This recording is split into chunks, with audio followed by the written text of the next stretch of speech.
آپ اسحاق ڈار صاحب کا بیان سنیں تو آپ کو کلیئر نظر آ رہا ہے کہ یہ مشکل ان کے لیے مشکلات پیدا ہو گئی ہیں، کیونکہ ٹرمپ نے جا کے کچھ اور کر دیا ہے، اس نے اسرائیل کا ڈرافٹ لے لیا، ان کا ڈرافٹ نہیں لیا۔ اب ان میں پرابلم یہ بنی اب یہ کیا کریں، ٹرمپ کے ساتھ ٹکر تو لے نہیں سکتے، تو انہوں نے یہ فیصلہ کیا ہے کہ ہم اپنا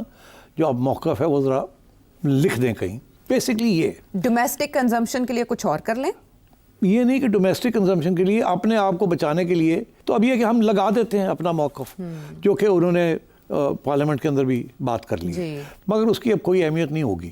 یہ صرف اپنے آپ کو ٹو سیو دیئر اسکن، اس نے جو کام کروانا تھا کروا لیا، انہوں نے اپنے ڈرافٹ دے دیا، اس نے جاؤ یہ اسرائیل کا ڈرافٹ چلے گا۔ تو اب یہ کیا کریں گے بیچارے؟ I feel sorry because they have no choice. But وزیر اعظم نے جس طرح سے ٹویٹ کر کے اپریشیٹ کر دیا، اس طرح سے ٹویٹ کر کے یہ بھی تو کہہ سکتے ہیں کہ یہ ہمارا ڈرافٹ نہیں ہے اور ہم اگری نہیں کرتے۔ نہیں تو انہوں نے وہ کہہ دیا نا اپنے اسٹیٹمنٹ میں کہ ہم نے اس ڈرافٹ، یہ ہمارا ڈرافٹ نہیں ہے، مگر آپ کیری آن کریں، کچھ پوائنٹس ہیں جس کے اوپر ہم ڈس ایگری کرتے ہیں، مگر دیکھا جائے گا۔ انہوں نے گول کرنے کی بات کی ہے، اپنی عزت برقرار رکھنے کے لیے انہوں نے تھوڑا سا اب ایک بیان بنا دیا ہے کہ یہ وہ نہیں ہے،